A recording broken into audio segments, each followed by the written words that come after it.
First, let's get a wrap-up of Secretary Pompeo's meeting in Pyongyang and what we know so far. Our correspondent at South Korea's Foreign Ministry, Lee Ji-won, is on the line for us. Ji-won, what can you tell us? Devin, Secretary Pompeo said the two sides agreed to hold discussions on July 12 about the repatriation of the remains of some 200 American troops killed on the northern side of the peninsula during the Korean War.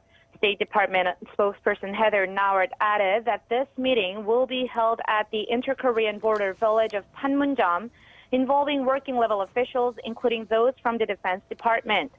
Pompeo also said that they could move by 1 or 2 days, and the process will begin to develop in the days to come. Now, there were also discussions about shutting down a missile engine testing site in the north, something President Donald Trump had said the North promised to do so before. Pompeo said they made progress on what the modalities would look like for the destruction of that facility. He also said that the two sides have laid out a path for further negotiations at the working level so that the two teams can continue these talks. The secretary told reporters that they made progress in every element of their discussion, but did not elaborate on whether a timeline has been set for North Korea's complete denuclearization. He simply said that a good deal of time was devoted to discussing that and the declaration of Pyongyang's nuclear and missile facilities. And though Pompeo said there's still more work to be done, he was confident that North Korea and its leader Kim Jong-un are still equally committed in achieving denuclearization. Okay, but Ji-won, the North Koreans seem to have taken a different view, to say the least, about that meeting. Can you tell us more about that? Devin, just hours after Pompeo wrapped up his third visit to the north, Pyongyang released a statement from an unnamed foreign ministry spokesperson on its state-run media Korea Central News Agency, slamming the U.S. for what he called their gangster-like unilateral demands. The statement said that Pyongyang had expected the U.S. side to offer constructive measures that would help build trust based on the spirit of their leaders' summit last month, and that the North was also thinking about providing reciprocal measures.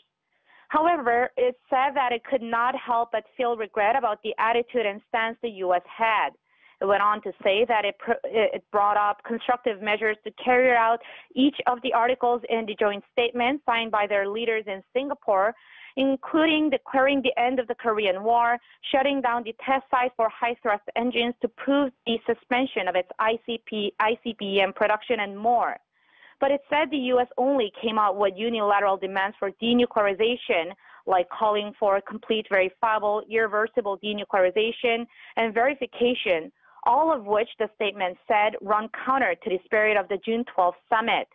It said the measures the U.S. had taken, such as the suspension of joint military exercises, are reversible and cannot be compared to Pyongyang exploding and shutting down nuclear and missile test sites. But despite the very negative views about the meeting, the statement was careful about criticizing President Trump and said that they still cherish their good faith in him. It urged more bold steps from the U.S., saying that the shorter way to denuclearization is to break away from old ways and build trust in each other.